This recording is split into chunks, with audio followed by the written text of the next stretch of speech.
Eccoci tornati. Bene, abbiamo conosciuto il CSI grazie a Diego e adesso conosciamo il PGS che tu conosci adesso conosciamo bene, PGS, anch'io lo io in conosco bene per il realtà pattinaggio. Carla Malgarise ci conosciamo perché abbiamo... Brava, un applauso Carla, che anche lei... Abbiamo condiviso qualche momento sportivo con la ginnastica ritmica, che è uno sport per me di famiglia perché lo pratica mia figlia, quindi Carla Malgarise, PGS. Sì, Spieghiamo... Polisportive Giovanili Salesiane, questo acronimo e questa descrizione fa capire che veniamo dal mondo salesiano e dall'intuizione di Don Gino Borgogno ancora nel 67 ha pensato di inserire all'interno dello sport quello che è il carisma salesiano, cioè la vocazione per i giovani, quindi l'attenzione delle PGS è sostanzialmente al mondo sportivo giovanile, perché il problema cruciale, il momento cruciale è quello dell'accompagnamento del giovane nella sua vita, nella sua crescita, accompagnandolo in uno dei momenti della sua vita, oltre la scuola, oltre la famiglia, oltre gli hobby, c'è l'attività sportiva e questo è un grandissimo veicolo di crescita personale. Lo sport penso che lo possano interpretare tutti gli enti di promozione, ma noi abbiamo questo target particolare rivolto ai giovani e in particolare poi nel 97 siamo diventati enti di promozione sportiva e presente in tutte le province, in tutte le regioni, nel Veneto in particolare. Noi abbiamo una grossa fetta, diciamo, di sport individuali che ormai è diventata la nostra peculiarità: ginnastica ritmica, ginnastica artistica, pattinaggio, danza, judo, senza poi insomma togliere alla pallavolo e alla... prevalentemente anche dedicato calcio, alle femmine. Anche calcio, non organizziamo molto calcio. Donne, diciamo che ragazze, in quest'ultimo periodo lo è diventato, non siamo nati solo anche il di calcio elezione. allora, ho visto che c'è anche qualcosa a di livello calcio. nazionale, a livello nazionale sono coperti tutti gli sport e chiaramente sia maschile che femminile. Poi nel Veneto invece abbiamo questa peculiarità: nel tempo abbiamo coperto forse spazi dove la federazione offriva solo una determinata offerta di sport e forse c'era bisogno di dare ma questo anche... è un po' un ruolo spesso ricoperto dagli enti di promozione. Per cui creando dei regolamenti ad hoc, non stravolgendo quelli federali, ma adattandolo a esigenze migliori, in modo che potesse essere anche un po' esatto, più vicine alla realtà per partecipato, certi aspetti. e quindi abbiamo avuto un boom veramente di presenza e di partecipazione negli sport individuali femminili, ahimè a scapito di quelle maschili. Infatti comunque vabbè, io sono una donna, per una volta insomma le quote rose, visto che il calcio comunque la fa da padrone. Dovremmo insomma, chiedere al sembra... contrario con col PGS le quote azzurre. Almeno nel Veneto, sì. Bene, andiamo avanti con l'US Acli. Andiamo avanti con l'US Acli con Alberto Muraro. Bene, Alberto. Alberto, prima hai detto io sono solo... Sono vicepresidente provinciale. Rappresento la provincia di Padova, per la regione c'è Enrico eventualmente. Chiedo una cosa a te che poi vale un po' per tutti, ma la chiedo a te poi. Quanto è importante la struttura di questi enti di promozione sportiva? Perché c'è una struttura fatta da dirigenti, fatta da tecnici, cioè ci sono tutte le attività di formazione, in particolare l'US Acli, come gli altri, per carità, fa delle attività di formazione per i tecnici e per gli allenatori. È essenziale proprio per questo, perché non si comporta come una società sportiva, neanche come una federazione, però ingloba le varie essenze, nel senso che in particolare l'US Acli presenta un'attività, diciamo, per tutta la vita, dalla scuola materna agli anziani, perciò è molto diversificata e richiede una struttura anche dirigenziale impegnativa in un certo senso, e anche con la formazione è richiesto appunto uno staff piuttosto nutrito e una gestione anche di un'attività che spazia dalla formazione degli istruttori anche alla consulenza fiscale, alla preparazione delle società sportive, che in realtà sono sempre più in difficoltà adesso con le nuove normative. Certo, è complicato. Per quello che riguarda invece l'attività prettamente, al di là di quella sportiva, ecco, adesso vediamo Marco Galdiolo, che è proprio di Padova, come presidente nazionale, per cui Padova ha una certa forza, diciamo. Non abbiamo ricordato l'acronimo della USACLI, che è Unione Sportiva, però Associazione Cristiana Lavoratori Italiani. Quindi viene da questa, sì, ecco, dalle ACLI, la sezione sportiva le ACLI. Esatto. E al di là dei campionati sportivi, diciamo, tradizionali, che vanno a inglobare anche magari quei ragazzi che sempre più spesso e prematuramente vengono un po' espulsi dal circuito agonistico delle federazioni, offre attività appunto dalla scuola materna alle scuole elementari, scuole superiori, fino ad arrivare alle attività per la terza età, anche con una forma, tra virgolette, di agonismo, come sono le Olimpiadi d'argento, che hanno sempre molto successo. Siccome sono insegnante di educazione fisica, mi preme anche parlare un po' delle iniziative che legano lo sport magari a altri settori, come abbiamo fatto in passato come sport e legalità, sensibilizzando i ragazzi, per esempio abbiamo avuto a Padova l'Associazione Libera, con l'Associazione Libera, esatto, un torneo di pallavolo che in realtà al di là dell'aspetto agonistico va a stimolare i ragazzi altri valori anche. Ecco, ad altri valori, o come in passato anche cittadini attraverso lo sport, quale è stato un po' precursore di tutte le iniziative o di tutto il dibattito legato alla cittadinanza, soprattutto ai ragazzi che magari nascono in Italia, che non hanno la nazionalità italiana e tutte le problematiche. Ecco, voi l'USACLI, come anche il CSI, non so quanti altri, la WISP probabilmente, sicuramente, gestite anche impianti sportivi, sì. Avete strutture sportive, sì. È una cosa molto impegnativa, sì, penso, è una cosa impegnativa, tornando al discorso iniziale, che richiede un impegno notevole organizzativo. Infatti il comitato provinciale gestisce delle attività direttamente, oltre ad essere al servizio, diciamo, delle società affiliate. Il fiore all'occhiello, diciamo, è il palazzetto di Karasik, dove è anche la sede.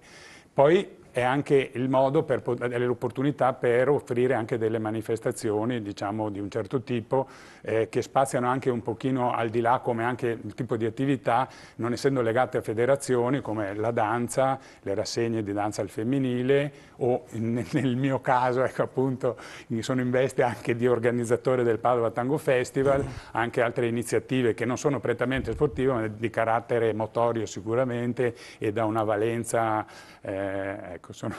da una valenza molto interessante per tutte le età, proprio come per esempio può essere il tango argentino. Bello. Bravo, quindi maestro. Quali sono particolarmente le attività di cui le discipline? Allora, quelle diciamo che, parlando di numeri, perché per noi tutte sono importanti, diciamo in particolare ultimamente la ginnastica ritmica ha avuto molto successo. Anche l'artistica, ho visto nelle immagini. Un'attività particolare come numeri è il gruppo fuori classe con i ragazzi dell'ENAIP, che coinvolge migliaia proprio di ragazzi, e l'attività con gli anziani. Scuole professionali. Ecco, queste sono quelle. Possiamo anche dire che c'è il running e la corsa, visto che esatto. siete parte nella Corri per Padova, certo. E quindi avete con Giada, Mele e tutti gli altri amici certo.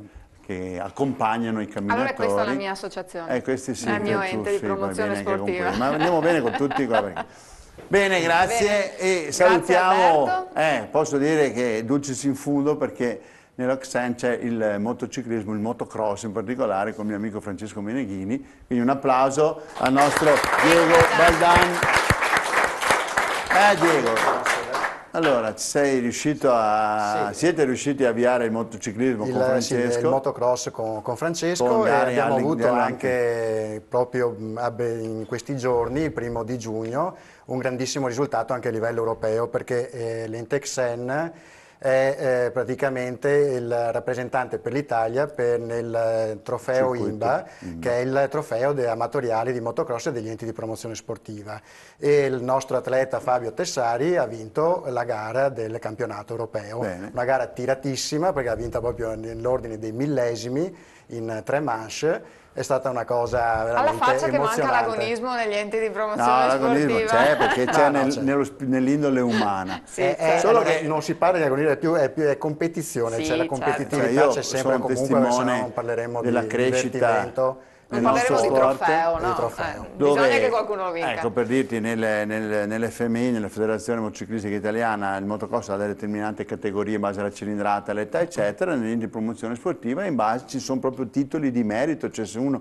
Abbiamo avuto per anni Luciano Picco, nomi importanti del motocross che a 40 anni andavano Magarotto, Fantoni, cioè piloti che a 40 anni erano ancora molto più forti dei ragazzi, sarebbero dovuti correre, cioè stare in categorie di persone invece sono diciamo, più meritocratiche, diciamo, in una divisione diversa. Ma veniamo all'ente di promozione. Sì. Allora, l'acronimo CSEN è Centro Sportivo Educativo Nazionale. Esatto. Noi puntiamo molto sull'aspetto anche educativo dello sport. Siamo stati anche uno dei primi enti riconosciuti dal Comitato Paralimpico, quindi noi siamo molto legati al Comitato Paralimpico e anche alle federazioni, facciamo tantissimo sport integrato. Anche qua nel Veneto abbiamo organizzato da poco un trofeo di basket in carrozzina con la FIPIC, che è la Federazione di Pallacanestro in carrozzina. È riuscito bene da un punto di vista organizzativo, mancano ovviamente come in tutti gli sport minori gli spettatori che speriamo un po' alla volta di riuscire a portarli, ma è comunque un ottimo risultato. Su tutto il territorio nazionale noi proprio facciamo tantissime attività di sport integrato, soprattutto anche nel karate, che poi è una delle nostre peculiarità. Poi ci presenti, maestro, cominciamo da te a presentare tramite i nostri ospiti. Sì, il maestro Mario Spiller, che è il nostro responsabile del settore delle arti marziali per il Veneto, e un atleta, un dirigente che è veramente conosciuto in tutta... Mentre il maestro si procura un microfono che dovrebbe essere da quella parte.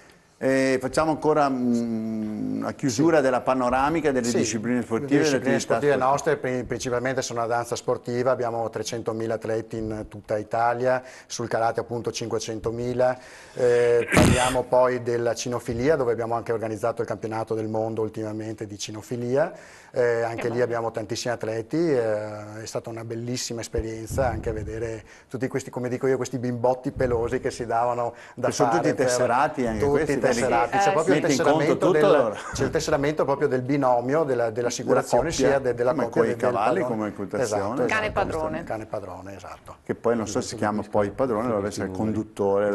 Sì, ma insomma... Allora abbiamo un maestro, un applauso al nostro maestro. Lo presenti tu, Diego? Se lo presenti tu, poi facciamo dire due parole. Il maestro Mario Spiller è un punto di riferimento proprio nel mondo delle arti marziali, soprattutto nel jiu-jitsu e nel karate. Adesso saprà lui dopo. Maestro, da dove nasce questa passione per le arti marziali? Sì, nasce, si sente? Certo che si sente. Sicuramente ad Ollo, dove sono nato io. Praticamente per quasi 10 anni sono andato su in Giappone, a lavorarci sopra. Mi ritengo non un maestro, ma ancora per fortuna un educatore, perché questo è il nostro scopo, educare i bambini poi alla fine, no? Educarli nell'arte marziale e poi, se vogliono, se non gli piace più, a qualsiasi altro sport. Questo è il nostro principio di base. Karate, Giappone, Jiu-Jitsu, Giappone. Non solo. E sushi, il Giappone no. Sushi. No, Dario, quella è un'altra cosa, no, tu entri sempre con l'arte culinaria. Niente, poi oltre a questo pratichiamo Krav Maga, non so se conoscete, è un sistema israeliano di difesa personale, anzi di sicurezza personale. Perché non esiste poi difesa personale, esiste proprio la prevenzione alla difesa. Ecco, e questo è il nostro diciamo, lavoro di tutti i giorni. Bene, grazie. Passiamo il microfono invece all'amico che cominciamo a conoscere. Allora, Pietro Zacchettin, giusto? Sì. Te l'ho già detto prima, un cognome che conosco, sempre del motocross, cos'è tuo zio Franco? Sì, mio zio Franco Zacchettin, che correva con la KTM. Certo, era anche un bel pilota. Allora, tu invece fai parte dello XEN, sempre, sì, però ci racconti la parte gestionale, diciamo, qualcosa... Sì, io sono collaboratore del comitato di XEN di Padova, sono consigliere e mi occupo a livello generale di amministrazione E abbiamo avviato un progetto in quest'anno che ha come obiettivo la creazione di un sistema di controllo di gestione.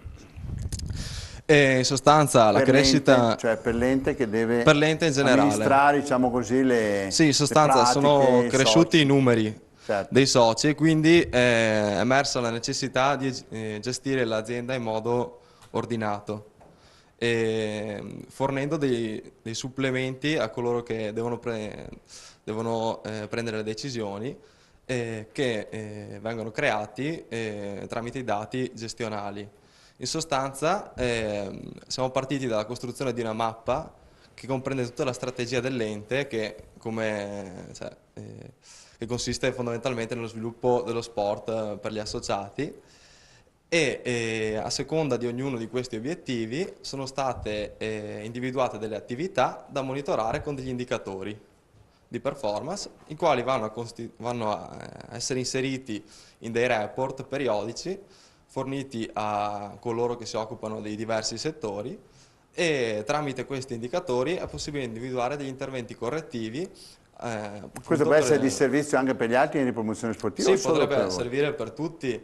Avete capito? Quindi sapete che c'è chi ha studiato già questo problema, magari ognuno l'ha risolto già a modo suo. Ognuno lo vede dal suo punto di vista. Certo. Insomma, sì, dipende molto. Ma questo è un sistema, poi ognuno ha i suoi. Dipende molto dalle attività tipiche che vengono svolte e dalle esigenze, dagli obiettivi specifici vengono costruiti degli indicatori appositi. Bene, perfetto. Allora, adesso mi pare di capire se c'è pubblicità. Andiamo un po' in Allora, io pubblicità, intanto poi con Onofrio Gazzea ci prepariamo perché abbiamo un calcetto, o meglio un calcio balilla dell'US Acri e quindi facciamoci sta partitella. Intanto, bene, torniamo fra un attimo.